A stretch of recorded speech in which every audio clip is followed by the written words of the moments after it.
Right.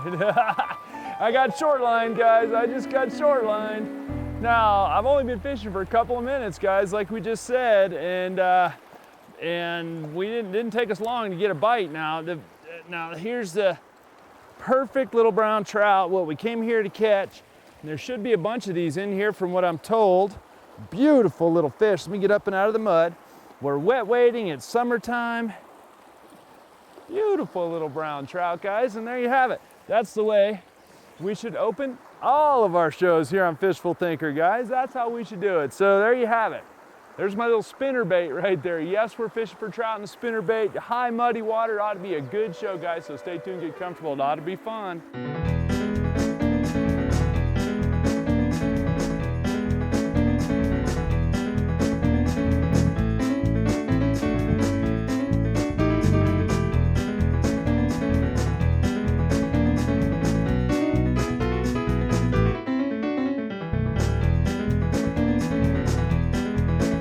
Fishful Thinker Television is brought to you by Sportsman's Warehouse, America's premier outfitter. Peterson Toyota and Toyota Trucks, moving forward. St. Croix Rod, best rods on earth. Berkeley, catch more fish. Abu Garcia, for life.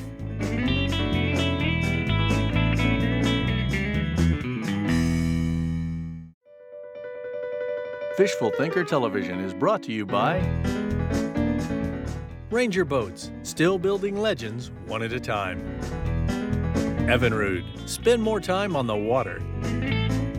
Lowrance, find, navigate, dominate. So our goal today is to show you a few different ways to go about this. So we're gonna use things like a little beetle spin or a beetle spinner bait, which has got a bladed arm on it. We're gonna throw maybe a jig, maybe a tube jig of some sort, or a straight minnow body. We may throw some hard minnow baits as well. There's just no telling exactly what we're gonna throw, but the whole point is gonna be to show you how do you address water that's very high and very muddy. As you see right here, you can't see, we don't have but maybe 6 inches of visibility, if that, in the water.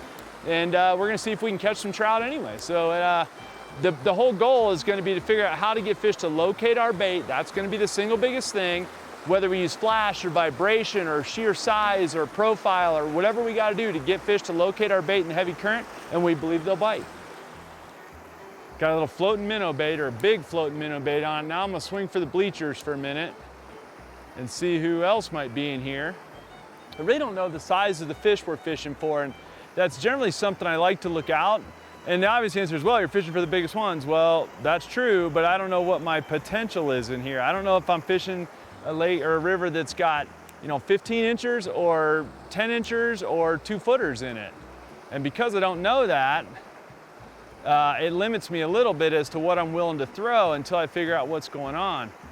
As with any episode, I'm carrying multiple rods with me. I've got a little ultralight that I may throw as well, a little St. Croix ultralight trout rod. This is a medium light Avid that I typically throw commonly on the show. I'm throwing it in this case on straight nanofill, 6-pound test nanofill, no leader. Don't need a leader in this stained of water, so there's no point in having the extra knot. There's one. All right, there we go. Now, it took me a few casts there to get that thing figured out. Now, it's my first bait switch of the day, guys. I caught the first one on the spinnerbait, but we had a bunch of fish that were slapping the bait and not getting a hold of it.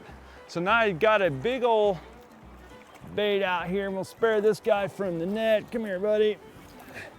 And we're also trying to figure out our potential for size. Easy, buddy. So we got a floating minnow bait out, which is a very common thing for us to do here on Fishful Thinker, as you know. And we have landed a perfect little brown trout. Now, we've been fishing for about, there you go. Nice little fish. There you go, buddy. He's dealing with the flood. We've been fishing for about 15 minutes or so, and that's our second fish. You guys see that foam spot right there? That's home. Foam is home. We learned that from our old buddy Bob Streb. Somewhere around that pool, there will be a nice fish. I can pretty much assure you of that. Whether or not I have the right bait is another story, but I may need a jig, I may need that spinner. We'll kind of play with it and see, but you can see how much color's in the water. And you certainly wouldn't want to be wading in here. This whole section has beautiful potential to me for a spinning rod.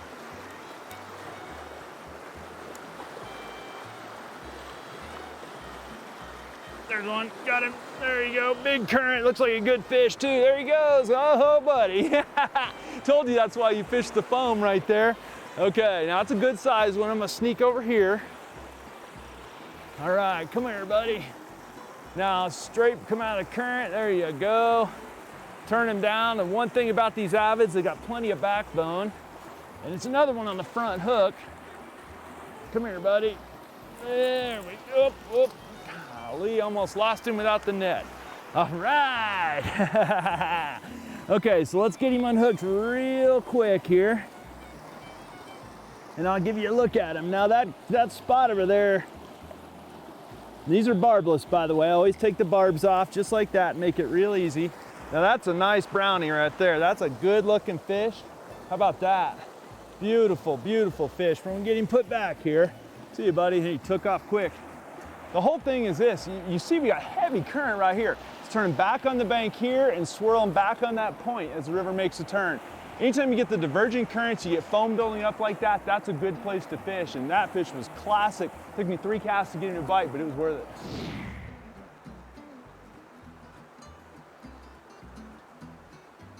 There's one right there. There we go. Oh, that's he came off. Aye. That's part of fishing the dirty water, I think, guys, is fish aren't getting a clean bite on it. Even a bait as huge as this floating bait is here.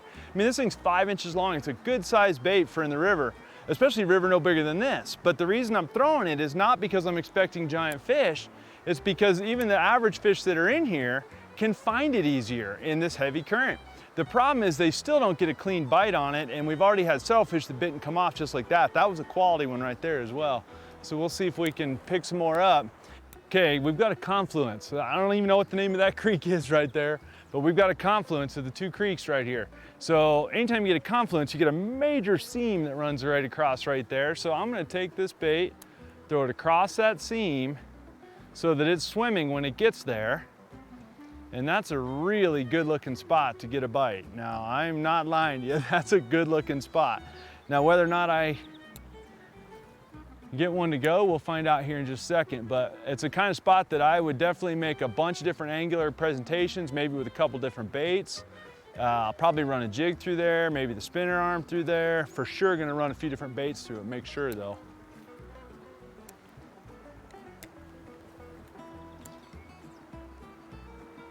Oh man, that should get bit right there. I can't believe that didn't get bit right there.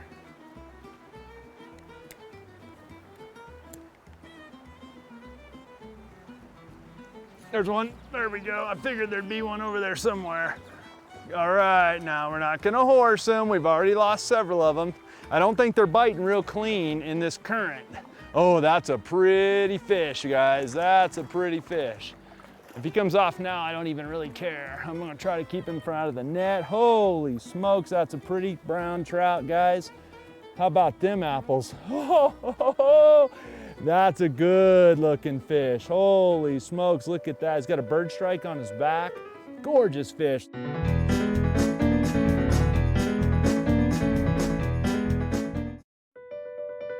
Fishful Thinker Television is brought to you by Camp Chef, the way to cook outdoors.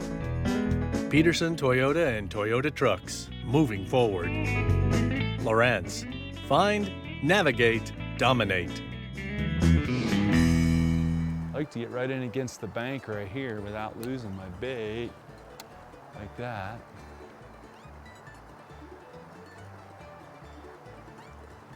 No deal.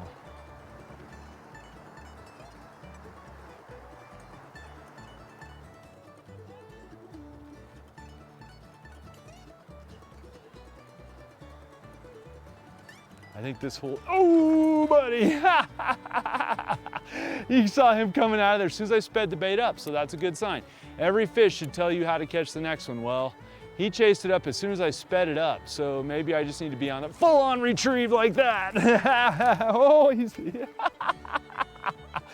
oh, we've said for a long time that trout are extremely excitable. Well, if you take anything and make it run fast enough, I was doing a tank demo at an International Sportsman's Exposition one time, and I bet the crowd that I could get a trout to eat a 10-inch Berkeley power worm. And no one believed it. Well, I put it on the bottom, just barely dragged it, they didn't even look at it. I swam it through the middle of the water column nice and even, they followed it. I swam as fast as I could through the tank, every one of them chased it down and grabbed it. So the whole key with trout sometimes is speed. I think that's why swing and streamers can be effective. See that? The faster I work it, the more bites I get. So that's gonna be, this pool has just taught me right there what I need to do. In three casts, I've had 3 bites and since I sped the bait up. So we shall go faster. Now the only thing is now it took me those 3 bites to scare everybody in this pool. There we go.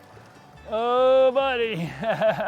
Got him in the current right here now. We just got up to this hole, and again, that's my 3rd or 4th cast, and that's a good size one. And it's a beautiful fish. Okay, buddy, come here, come here. Come here, get my hands wet, come here. Whoop, whoop, whoop, whoop, dropped him, not a good sign. Come here, there we go.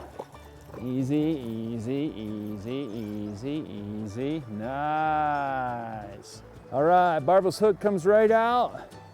Look at that. Look at this one's had some injury there. The bottom of the tail and the top of the back wasn't for me. We're gonna be quick putting him back. There he goes.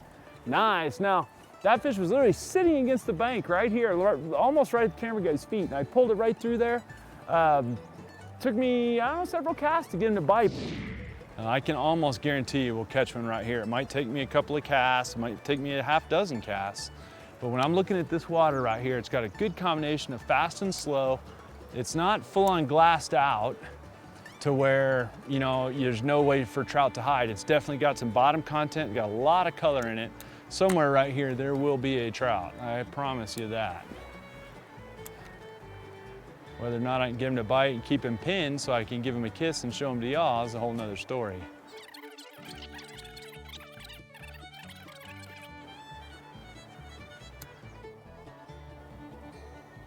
But I may be able to go. Oh, there he is right there. He came back, he came back. That's a big one too. Uh-oh. Uh-oh, we might be netting this one. I told you we'd find one here, guys. Uh-oh. Now, come on, this is 6'3", medium light avid. This is a pretty one right here. And it's a rod we throw a lot on the show for, or not just on the show, but in general. Come here, fish, come here, fish. Come here, fish. We're gonna go ahead and put you in the net because I'm in a weird spot. You gotta have the net right. Good Lord, I could mess up a net. I have the best nets money can buy, and I still can't net fish accurately. Look at this, he came unhooked. That's the barbless hooks working for you. And there you go. Another absolutely beautiful brown right there, guys. How nice is that thing? Not a mark on him, probably never seen a lure in his life. And he just met one. He may think twice about the next one he sees. Here you go, buddy. I'm gonna be real gentle with you. See ya. Woo, baby, there you go. So, heavy water, swinging the bait down, and then retrieving it up against the current right there. He bumped it once, I missed him. He bumped it again the second time, and got her done. How cool is that? Got him, another big one. Oh, buddy. Guys, I didn't even move. That's my very next cast since the last fish, and this one I think is maybe bigger than the last one. Look at this fish. That's my very next cast after that last fish. We took a quick break. I just tinkered around for a minute, got my tackle in order, got my wits about me, and got this one, and this one's even prettier than the last one. We're gonna see if we can do a little cleaner net job this time. Holy smokes, that's another beautiful brown trout. All right, guys. So he's unhooked in the net as well. One thing about these Fraybill Conservation Series nets is it's got that flat bottom, and I can let him swim around. He's not all bound up in the net. I'm gonna keep this plug out of him though. But beautiful fish. Here, set this down. Look at that. See if we can get him to cooperate. Look at that. Here you go, buddy. Let him get his wits about him. See ya. Woo! That was literally my next cast after that last fish we caught. So that's 2 casts, 2 fish on the same swing, throwing the plug well downstream, letting the current swing it up against the bank just a little farther than the last fish, and boom, it loaded up right away. How cool is that? That's pattern fishing at its finest, people.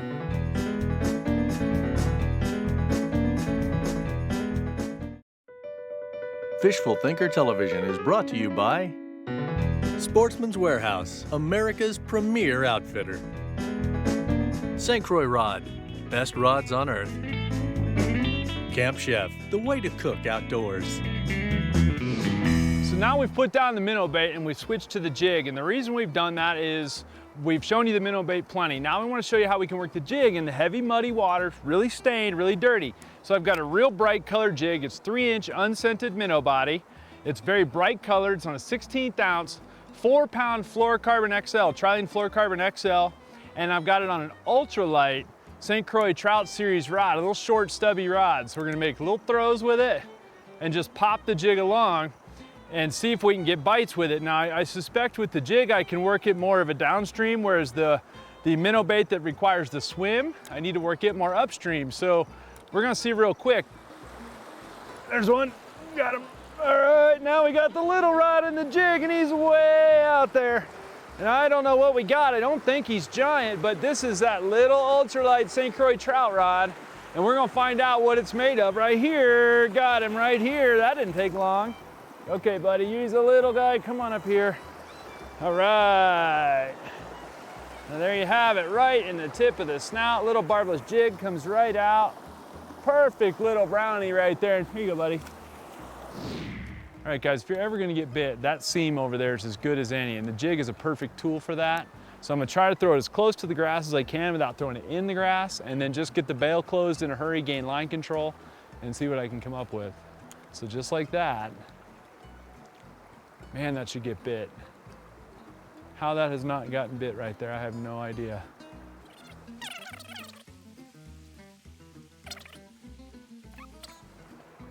But you gotta be able to make those little accurate throws like that to even have a chance. Whether that gets bit or not, if I come here again in the future, I will throw it there a whole bunch, because that's the kind of spot that, oh, look at this one, guys. If you look at this little rod now, we could be, this is not a good sign. This is a really nice trout. And he's got me on the 4-pound and the ultralight. And we are definitely gonna go, look at that little St. Croix trout rod. Okay, easy, easy. Where are you going, buddy? Okay, we're gonna be careful. Look at that little St. Croix rod bend. That's a beautiful rainbow. Look at this fish. Come here, fish. Come here, fish. On the little tiny ultralight, come here, fish. Easy, no hurry. This is not a race to see how fast I can land this trout. It's how gracefully, never scoop a fish from behind. Come right there. Look at that rainbow, guys. Beautiful rainbow. Now, I told you if I made enough casts to that current seam over there, it'd get one. And just in case you thought I was lying, here's a proof. Easy, easy, buddy, easy, buddy, easy.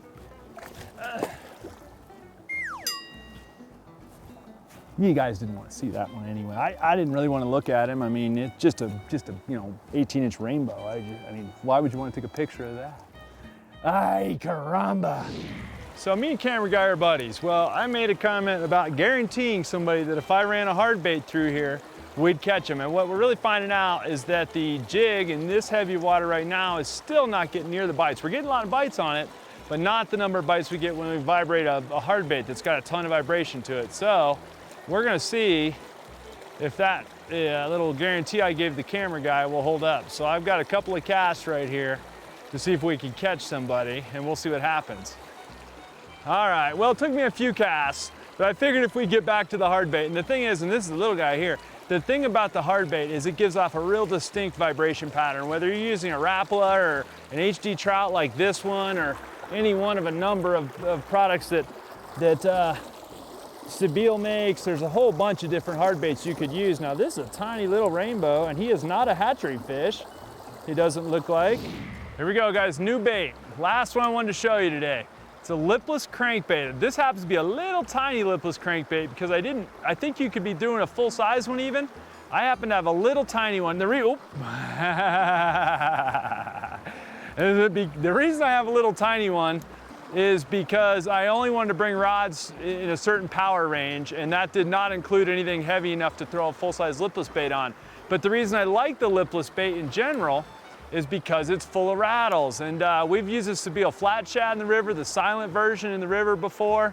The rattles are excellent to help fish locate the bait, and that's really what it comes down to. So it has a little profile, but it makes a bunch of noise. And similar to a spinner or something like that, it's got a way for fish to locate it. And that's really all I'm looking at right now, is to help fish find the bait in the muddy water. So we'll see if we can get this thing bit. It got bit on the first throw, so that's a good sign. I did not hook him, that's not a good sign. Come across current here. The other thing about these, they're real easy to throw. Oh buddy, that one's way down there, guys. Got him on the lipless crankbait. You know, like we said, you can use profile, you can use vibration, you can use sound. Come on out there. Oh, got him there, around there. There's a lot of ways that fish can locate your bait. And this is not exactly a giant, but I don't really care at this point, guys. I'm just trying to illustrate my points. And my point being that this is a cute little brownie right here. It's our smallest of the day, and that little barbless rattle trap, come out of there. Come out of there, guy. The lipless crankbait has so much noise and so much vibration that it's a really excellent tool for getting fish to locate your bait. And that little brown right there, he's not exactly a trophy brown, but we'll take him. There you go, buddy. But this little bait's full of rattles. Maybe you can hear it, maybe you can't, but it's full of rattles, makes a ton of noise. And so you got the heavy current, the heavy stain in the water just helps fish locate it. So there you go, guys. Flash, vibration, sound, profile, and just sheer size of your bait. If you're gonna deal with stained water and heavy current, those are things you need to keep in mind to help fish find your bait. So I've had a great morning here. It's really been fun to, even in the rough conditions right here, when people told us we couldn't catch them, we came and did it. So hope you guys enjoyed the show. Check us out on Facebook or go to fishfulthinker.com to get more information. Otherwise, we hope you'll tune in, and we'll see you next week. There's one. Oh, there was one right there. There's one. Oh, come on now. There's one right there. Oh, he came off. Boom! Oh, he came off. Oh, golly. Got him. Oh. Oh. Golly, beaver. Should have had one. There you go. Oh, he broke me off. But if you practice your skills, oh. Something's gone wrong. Cut.